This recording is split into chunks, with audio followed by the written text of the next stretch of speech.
Que Deus nos abençoe nesse tempo em que queremos olhar para a palavra dele e com um assunto que a gente meio que se acostumou de que não se fala na igreja. A gente não fala, deixa assim.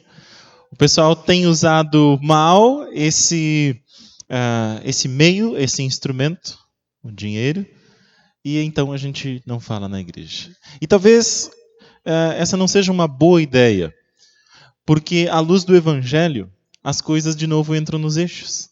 Então, falar de dinheiro e de finanças na igreja talvez seja o melhor lugar para fazermos isso.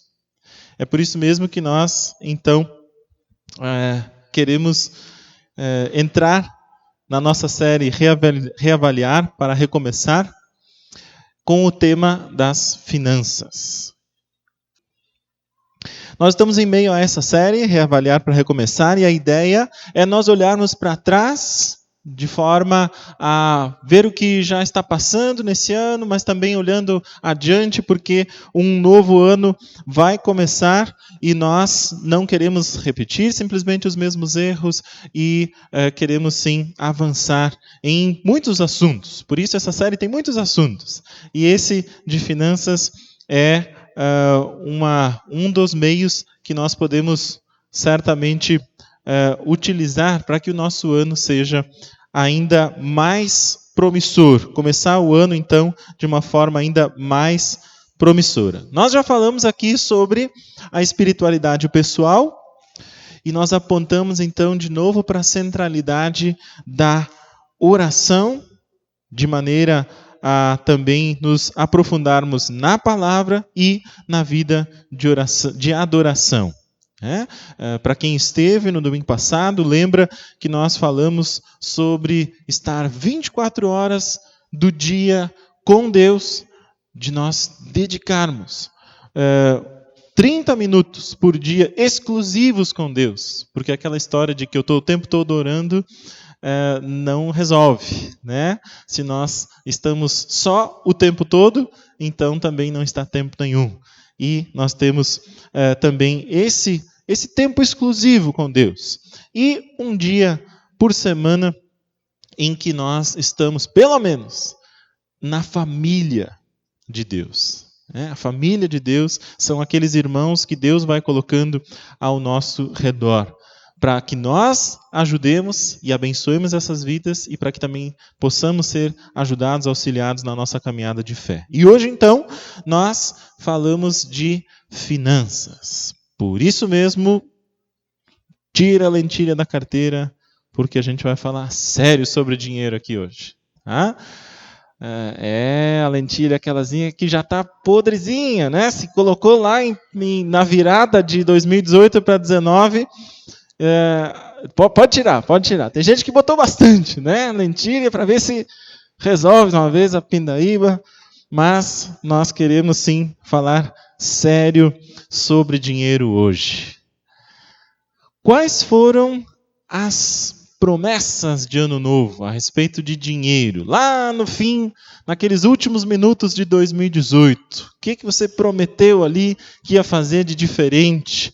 Que ia ser, agora vai, né? Entrando em 2019, vai resolver. O que você se prometeu ali? Lembra disso ainda? Se lembra, quais dessas promessas deram certo? Quais dessas resoluções de ano novo deram certo? E daquelas que não deram certo, por que não deram certo? A gente precisa reavaliar. Porque senão a gente vai chegar no fim de 2019, nós vamos fazer as mesmas determinações na nossa cabeça, as mesmas promessas para si mesmo, e aí entra 2020 e a gente não muda o nosso jeito de agir e as coisas todas continuam na mesma. Continuam na mesma. Tem um entendimento sobre dinheiro que nós precisamos, principalmente cristãos, pessoas que confiam que Jesus é o Senhor da sua vida, precisam, de uma vez por todas, colocar na sua cabeça que o dinheiro é um fim, um meio e não um fim. O grande problema que nos impede, então, de lidar bem com o dinheiro é não considerá-lo como qualquer outro instrumento. Ali vocês têm vários instrumentos, né? Desde o mais singelo e necessário, né, até o mais elaborado, chegando no dinheiro. Não sei se tanto quanto tem ali, né? Mas continua sendo um instrumento. Continua sendo um instrumento. O grande problema está quando nós não consideramos o dinheiro como um instrumento. Quando ele se torna um fim. Eu quero ter dinheiro. Quando o dinheiro é um fim, ele começa a se tornar um problema. Quando o meu objetivo final é simplesmente ter dinheiro, eis o problema. Por exemplo, é extremamente difícil alguém guardar dinheiro e manter a saúde mental se o objetivo for só esse, guardar dinheiro. Talvez seja por isso que, se você nunca conseguiu guardar dinheiro, talvez esteja aí uma dica. Né? Às vezes o objetivo é exatamente esse, eu quero guardar dinheiro. Você não vai conseguir, isso não dá. Porque a gente transforma o dinheiro num fim, e ele não é um fim, ele é um meio. Você não vai conseguir guardar dinheiro simplesmente por guardar dinheiro. Precisa haver um objetivo. Por exemplo, eu quero criar uma reserva para uma determinada finalidade. Talvez fazer uma viagem que eu queria fazer, visitar aquele parente que mora tão longe que eu nunca consigo ir, só no telefonezinho, só no WhatsApp, né? Então eu determino aquela finalidade e eu então me organizo para chegar lá. E isso, aí sim, aí a coisa começa a se desenhar de forma concreta. Talvez eu almeje dar um presente a alguém. Né? E aí eu começo a me programar, começo a fazer todo o esforço para chegar naquele fim. E o dinheiro é simplesmente um meio para eu chegar naquela finalidade. Talvez eu possa querer reformar uma casa ou comprar uma casa, sonhos que a gente tem. E aí a gente se organiza para chegar naquele fim. Isso é um fim, o dinheiro não pode ser um fim. Quando o dinheiro é um fim, aí nós temos realmente muito problema. Se não for assim, se eu não determinar um objetivo e correr atrás desse objetivo, o dinheiro se torna um fim e, nesse caso, aumenta muito o risco de não ser o dinheiro que está ao meu serviço, mas o contrário. Eu vou estar a serviço do dinheiro. E isso é um grande problema. Isso é um real problema. Não ia ter como falar sobre finanças sem citar esse versículo. 1 Timóteo 6:10. Pois o amor ao dinheiro é a raiz de todos os males. Verdade bíblica. Versículo que pode ser usado sozinho, de tanto que ele diz, para falar muito sobre o dinheiro. Porque o amor ao dinheiro é a raiz de todos os males. Só que é o amor ao dinheiro que é o problema. O amor ao dinheiro é que é a parte ruim.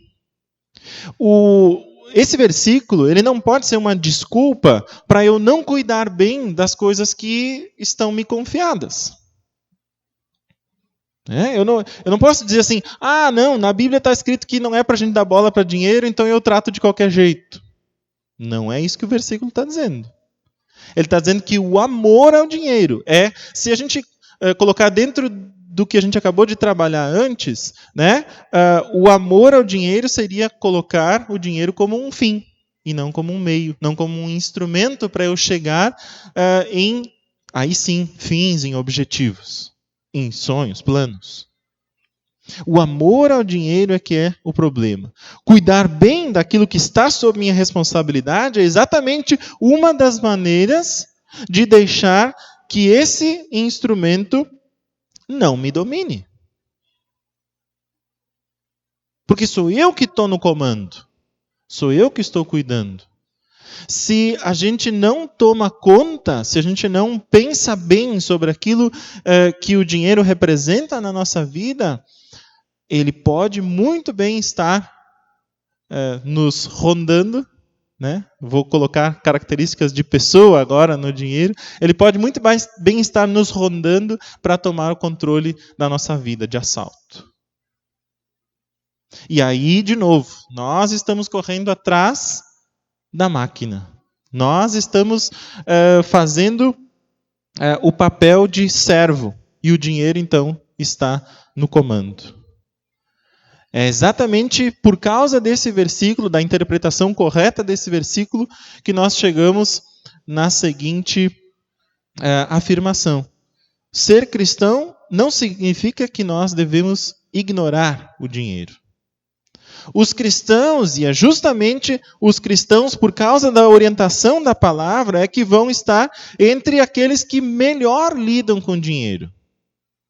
Porque sabem o seu lugar. Conhecem o lugar do dinheiro. Se nós não meditarmos sobre isso, se nós nunca pensarmos sobre isso, ele é que vai estar no comando. É por isso mesmo que, já que a gente está jogando fora essa ideia de que, porque existe o versículo 1 Timóteo 6,10, eu vou lidar de qualquer maneira com dinheiro, já que nós estamos jogando tudo isso fora, eu digo para ti, se informe, estude, vá atrás de entender bem como é que nós lidamos de maneira saudável, de maneira clara, com as finanças. Se informe sim, estude sim, busque saber bem como é que funcionam as questões ao redor do seu dinheiro, do seu salário, do seu ganho, das suas vendas. Vá atrás sim. Ah, mas aí eu vou ser um dinheirista, vou ser alguém que ama o dinheiro. Não. Justamente o contrário. Você vai estar no comando, você vai estar dominando esse instrumento. É por causa da palavra que nós vamos atrás de entender bem como é que funcionam esses assuntos. Uma das maneiras de nós entendermos bem, olha aí o curso Crown, né, de finanças. A gente oferece ele aqui na igreja. É uma maneira de entender bem como é que funcionam todo esse processo de finanças dentro do nosso bolso individualmente, da nossa casa, da nossa família, e principalmente como essas coisas se relacionam com Deus. E se relacionam muito. Porque se nós dermos passos errados nesse caminho do uso do dinheiro, nós vamos estar colocando um outro Deus na nossa vida, que é exatamente o dinheiro. Jesus, quando cita, de que nós não vamos conseguir servir a dois senhores, o Deus, com letra minúscula que ele cita ali, é o Deus do dinheiro, a personificação do dinheiro, chamado naquela época de Mamon. Até nome tem essa personificação do dinheiro, de tão perigoso, de tão sorrateiro, que é essa má interpretação do uso do dinheiro nas nossas vidas. É realmente um assunto que nós precisamos dar muita atenção, mas muita atenção mesmo. E eu acredito que, por não darmos atenção a esse assunto, é que nós temos dados alarmantes em relação a dívidas. Brasileiros endividados existem aos montes. Aos montes. E eu, a partir dessa pesquisa que eu quero mostrar aqui, vou afirmar que aqui dentro tem muita gente que deve dinheiro. Muita gente. Infelizmente. Muita gente. Vamos dar uma olhada?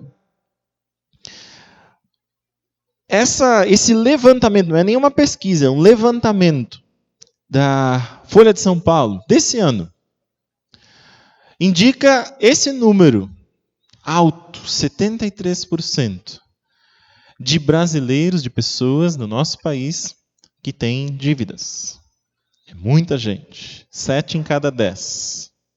Por isso que eu falei que tem muita gente aqui dentro. Muita gente.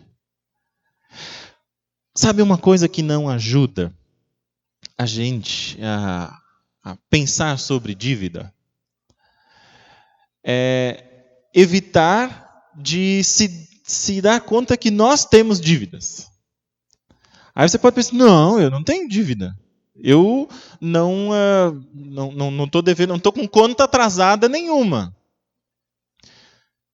Deixa eu pegar no teu pé. Você tem conta parcelada? Se tiver, você tem uma dívida. Experimenta não pagar. Tá aí a dívida. É ilusório nós pensarmos que porque a conta está parcelada, eu não tenho dívida. Você não tem dívida protestada. Mas espera não pagar. 1 mês só. Deixa lá. Deixa o boleto. Não vai dar certo.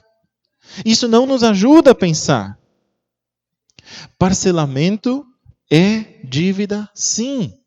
E eu quero pegar no pé do parcelamento agora, porque isso vai nos abrir um caminho para nós entrarmos de novo na Bíblia e nos darmos conta de o quanto nós podemos caminhar mais próximos dos princípios bíblicos para a nossa vida financeira. Parcelar é igual a pegar emprestado. Por isso, nós não deveríamos fazer isso. Não deveríamos fazer isso. Puxa vida, mas se eu não parcelar, eu não vou conseguir comprar. Quem sabe não seja isso mesmo? Não compra. Mas daí eu vou ficar sem. Não pode comprar. Mas então tá complicado demais, tá legalista essa pregação. Não. É para preservar você, meu irmão. É para preservar você. Se eu não posso comprar, então, quem sabe, eu ainda não deva ter aquilo. E essa é uma frase tão diferente daquilo que a gente ouve, que ela é estranha. Que ela quase nos agride. Mas é isso. É isso. É exatamente assim. Mas então está dizendo que parcelar é um pecado. Não é isso. Se tiver uma situação em que precisa muito, vai lá e parcela. Não tem outro jeito, vai lá. Mas se não for um caso de vida ou morte, não faz. Não faz. Espera. E esperar também é uma coisa difícil. Principalmente no nosso tempo. Esperar. Quer dizer que eu agora vou ter que ir juntando. Né? Sempre funcionou. Antes de inventar cartão de crédito, sempre funcionou. Agora não funciona mais. Agora a gente quer para ontem. E aí a gente acaba vendendo o nosso futuro.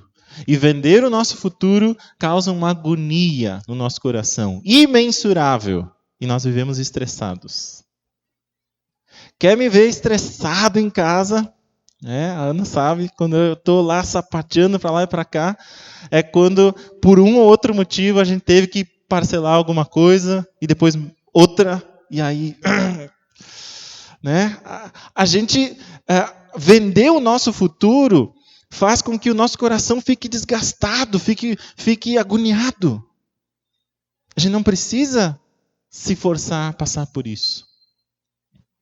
Precisa uma disciplina ao contrário. Aí, para que eu não fique aqui falando da minha cabeça, e essa não é a ideia, eu quero chamar Provérbios 22, Quem toma emprestado é escravo de quem empresta. Rapaz, está na Bíblia. E escravo não é uma palavra bonita. E parcelar é tomar emprestado. Eu preciso mesmo, é caso de vida ou morte. Foi a máquina de lavar roupa que estragou. Então, vai lá. É caso de vida ou morte. Ou lava a roupa na mão aí, né? Não. Você é que vai ver o que é caso de vida ou morte, tá? Para mim seria. Aí você vai lá e parcela. Mas, se não é caso de vida ou morte, não toma emprestado, porque a gente vira escravo daquela instituição ou daquela pessoa de quem a gente toma emprestado. Pode ser que a pessoa não te considere assim, mas dentro do teu coração você vai se sentir assim, preso. Preso. Estou preso agora. Mas então como é que nós vamos sair disso? Como é que nós vamos parar de parcelar as coisas? Como é que nós vamos parar de tomar emprestado as coisas?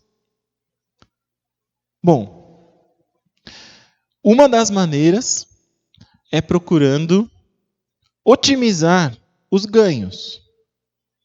É possível que você consiga repensar a tua vida financeira e fazer com que entre um pouquinho mais em casa. Isso é possível. Não sou eu que vou dizer. Isso é você analisando a sua vida, os seus, vamos dizer, as suas aptidões, aquilo que você sabe fazer. Talvez seja possível produzir alguma outra coisa e otimizar os ganhos, as entradas em casa. Talvez seja possível.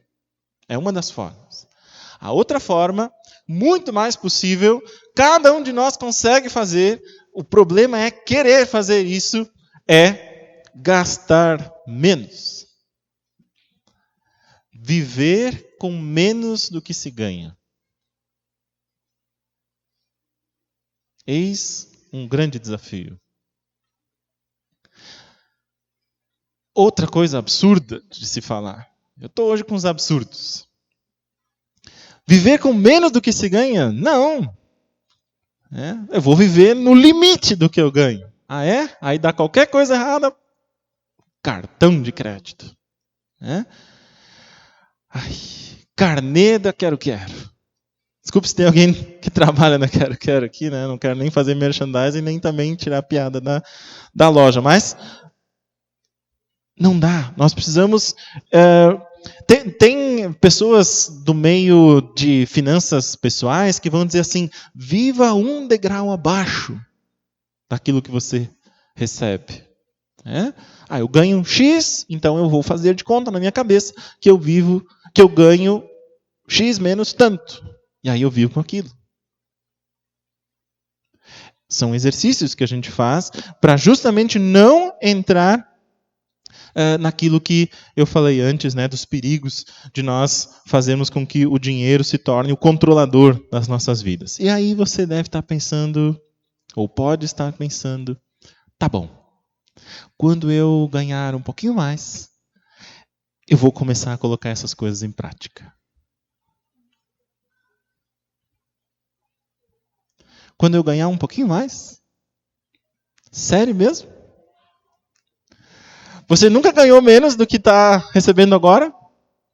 E também ali talvez tenha tido ideias de mudança de atitudes e aí o salário aumentou um pouquinho, ou a função trocou, ou você trocou de emprego e cadê aquela resolução? Deixa eu chamar Lucas 16 aqui para nós.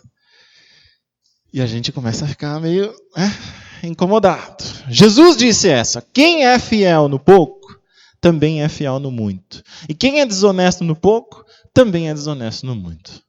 Desonesto, ou infiel, ou desregrado, tanto faz. A questão é que não é o tanto de dinheiro que a gente tem, mas são as resoluções que estão na nossa cabeça, ou mesmo a disposição que está no nosso coração. Isso é o determinante, não quanto dinheiro. Jesus fala essa palavra dentro do contexto da parábola do administrador astuto. Talvez seja interessante a dica de leitura né? Mas esse princípio bíblico está ali, muito presente. Quem é fiel no pouco também é fiel no muito. O exercício, tanto do gastar menos, como do viver, né, abaixo daquilo que se poderia, esses exercícios são, sim, para agora. Eles não podem ser colocados no futuro, numa eventual melhora de situação. A gente precisa agora dessas mudanças de atitudes. Por que o carinha ainda está com aquela bola presa ali? Porque se nós não olharmos para essas palavras como algo para ser feito agora, a gente continua preso na nossa maneira de entender o dinheiro e de vivenciar também as coisas a respeito do dinheiro. Mas Jesus tem uma proposta muito diferente para nós. E a proposta dele é uma proposta de liberdade. Antes de tudo, nós precisamos entender e nunca nos esquecer que a realidade que nós temos, que a realidade em que nós vivemos é uma realidade quebrada pelo pecado. A realidade que nós temos em todas as áreas da nossa vida, todas, inclusive esses 5 assuntos que nós vamos tratar nessa série, é uma realidade quebrada pelo pecado. Ela não é conforme Deus gostaria que fosse. E Jesus, então, entende isso. E tem essa proposta. A nossa realidade nos prende de muitas maneiras. E algumas das maneiras que a nossa realidade de pecado nos prende, nos causa prisão, sufocamento, angústia,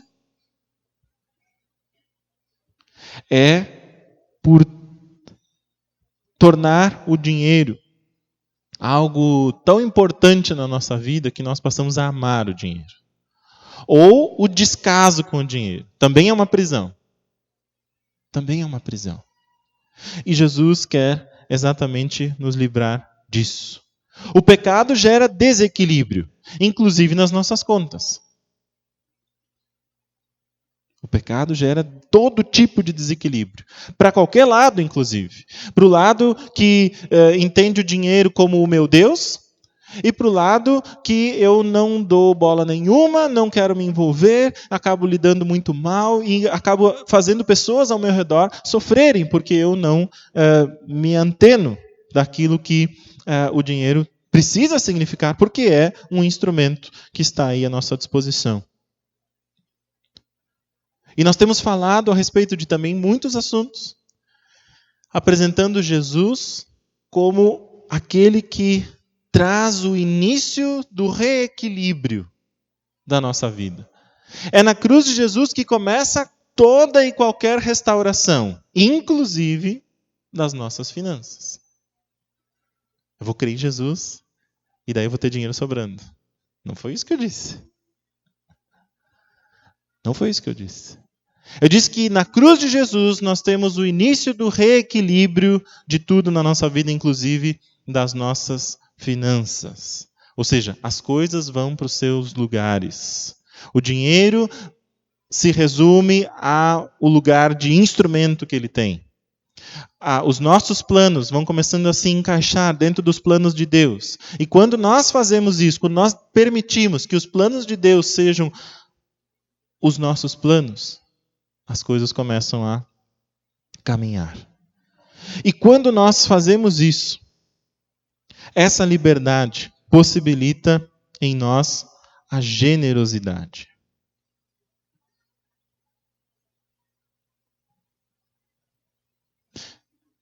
Vejam bem, é a liberdade que nós vamos recebendo por causa desse reequilíbrio que Jesus faz na nossa vida, que possibilita em nós a generosidade. Não são os muitos bens na nossa vida que possibilitam a generosidade. Se o teu pensamento é, quando eu receber mais, eu vou poder ajudar mais, eu vou poder ofertar mais, eu vou poder me envolver mais com esse ou aquele projeto, pode parar. Porque o problema não são os teus ganhos, o problema é o teu coração. O que gera generosidade na vida do cristão é exatamente essa reorganização de coisas que Jesus faz em todas as áreas da nossa vida. Não são os muitos bens, é a disposição do coração. É um coração transformado por Jesus que vai nos abrindo os olhos para aquilo que realmente importa. Não só na nossa vida, mas na nossa vida dentro da grande história de Deus. Dentro daquilo que Deus está fazendo no mundo. Isso nós precisamos pensar para todos os assuntos da nossa vida. Essa reorganização precisa estar muito presente na nossa vida. E aí eu quero falar sobre esse assunto. Se alguém olhou no relógio e pensou, ele deve estar acabando, ele não vai falar disso. Puxa vida, chegou. Né? Não tinha como nós falarmos sobre finanças sem chegar nesse assunto. Ofertas e contribuição. E talvez essa seja uma faceta do assunto que realmente nos incomoda, porque é ali que estão os maiores absurdos que a gente tem ouvido misturando Bíblia, fé e dinheiro.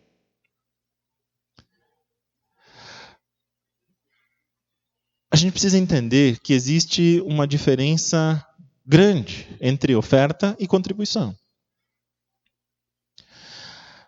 Tudo isso está ligado com a generosidade que eu acabei de falar. Tudo isso está ligado com uma recuperação da saúde do bolso e do coração que Jesus faz. E quando essa generosidade está ali instalada, quando a disposição do coração já está para isso, então nós precisamos atentar para esses dois pontos, mas eles são diferentes. E uma coisa que eu sempre digo quando esse é o assunto é que em tudo aquilo, absolutamente tudo aquilo que nós damos valor, nós colocamos dinheiro. Tudo aquilo que você preza, tudo aquilo que você valoriza, você gasta dinheiro com isso. Se você curte olhar TV, você vai pagar uma TV por assinatura, você vai pagar uma Netflix, você vai pagar uma Amazon Prime, você vai fazer o que for, porque olhar TV é um hobby interessante. Faça isso, não tem problema. Mas observe que se é algo que você dá valor, você vai gastar dinheiro.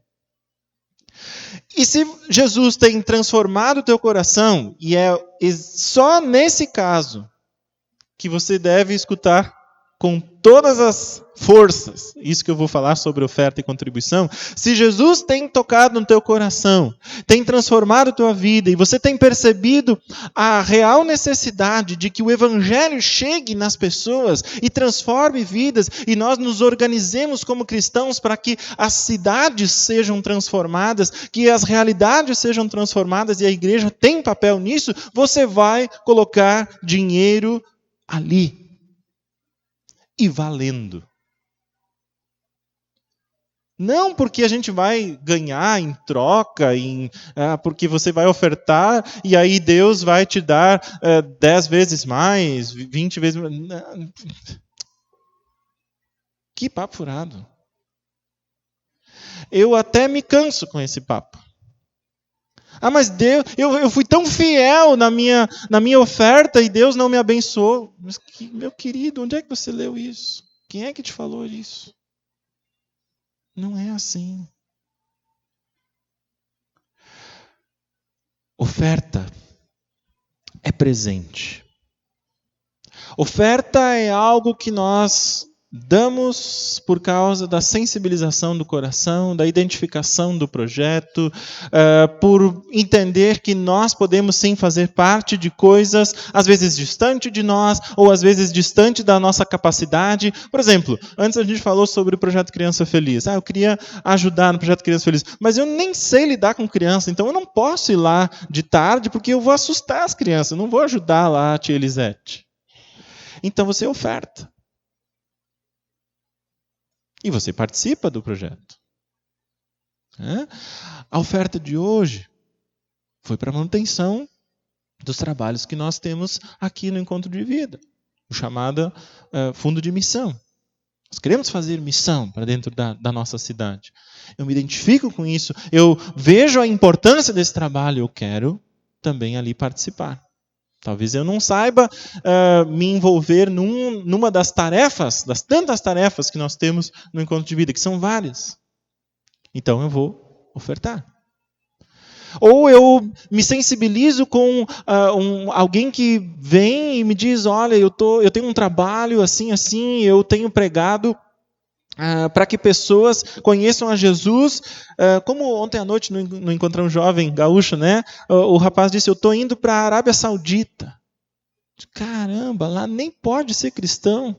Lá você tem que ser muçulmano. Se alguém te pegar sendo cristão, a gente ri, né? Mas é de nervoso. A coisa pode ficar preta. E aí eu não posso ir para lá. Eu não tenho esse chamado, mas eu posso ofertar. Isso é oferta. A oferta é algo que eu dou quando eu quiser. Né? Quando eu sentir que, sim, eu posso me envolver com aquilo. Contribuição é bem diferente. Se você não é membro da igreja, entenda que a dureza dessas palavras não é para você. Tá? Mas se você é membro, contribuição é o nosso compromisso. Eu sou pertencente à igreja e eu selo o compromisso de contribuir para que a mensagem do Evangelho seja divulgada a partir daquilo que nós fazemos nessa igreja. Esse é o meu compromisso, não é um opcional mais. Não é um opcional. Contribuição é compromisso, oferta é presente. Se nós entendermos isso, nós vamos dar uma potência, tal potência, para a divulgação do Evangelho, que nós vamos conseguir certamente aumentar em muito o trabalho de divulgação, de pregação do Evangelho, seja na nossa cidade, seja em outros lugares, apoiados por aqui, por causa da contribuição, por causa daquilo que nós nos comprometemos. É compromisso meu, contribuição. E é nesse contexto que nós precisamos ter uma ideia saudável sobre dízimo. Mas dízimo é legalismo. Se for algo no sentido de você tem que dar o seu dízimo, se você não der o seu dízimo, você vai ser amaldiçoado, ou se você der o seu dízimo, você vai receber bênçãos e mais bênçãos de Deus, aí é legalismo. Mas nós não estamos falando disso. Nós estamos falando de valores expressivos. Eu falei antes, em tudo aquilo que nós encontramos valor, nós colocamos dinheiro. Na igreja também vai ser. Eu quero, com todas as minhas forças, que o Evangelho seja conhecido pelas pessoas. Mas a minha contribuição é o menor valor que eu puder dar. As coisas não fecham. As coisas não batem. Uma ideia saudável de dízimo é uma ideia que engloba uma oferta expressiva, uma contribuição, uma parte expressiva daquilo que sai das minhas finanças para dentro da igreja, do trabalho de divulgação do Evangelho. É uma ideia que engloba fazer real diferença na igreja, na pregação do Evangelho. E também engloba uma educação financeira minha. Começando pelo fato de que não é o meu salário ou os meus ganhos que me sustentam. É Deus que me sustenta. Se eu não creio assim, vai ser bem difícil tirar uma porção substancial do meu ganho. Porque eu creio que é Ele que me sustenta. Como é que eu vou tirar? Mesma coisa, né? Quando eu receber mais, daí eu vou fazer. Não faz. Não faz, porque quem é fiel no pouco é fiel no muito. E se não for, também não vai ser.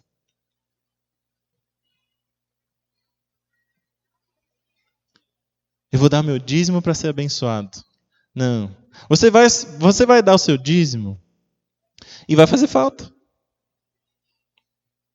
Porque vai ser um valor alto dentro da proporção daquilo que você recebe. Nós temos um propósito já de muitos anos, de que 10% do que entra na nossa casa é destinado para a igreja. E eu não sou mais abençoado por causa disso. Mas a igreja ganha com isso. A igreja ganha com isso. Essa é a nossa experiência. Esse é um valor que não é meu. Que eu não sou eu que vou gerenciar ele, entende? Talvez até para fazer refletir, alguns cristãos têm o hábito assim de fazer, o meu dízimo é assim, ó, eu pego um tanto e dou para tal coisa, tanto eu dou para tal coisa, tanto. Peraí, quem é que está gerenciando esse dízimo? Sou eu, então é teu ainda, não é dízimo.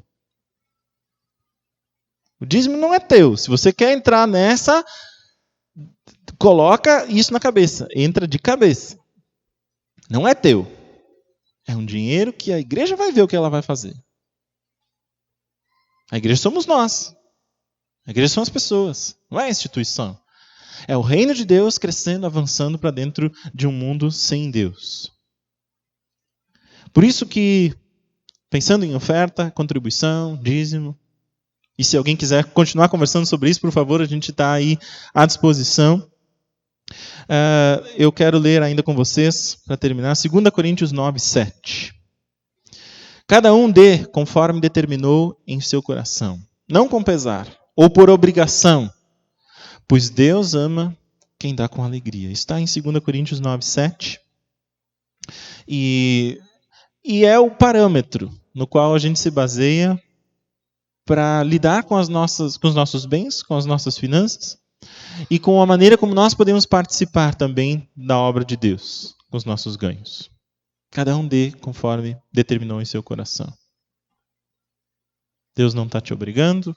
A igreja não tem o menor direito de colocar pressão, não é nada disso. Mas saiba, aquilo em que você coloca valor, você também coloca dinheiro. Então, talvez a pregação do Evangelho possa ganhar um lugar mais especial na tua e na minha vida do que vem ganhando.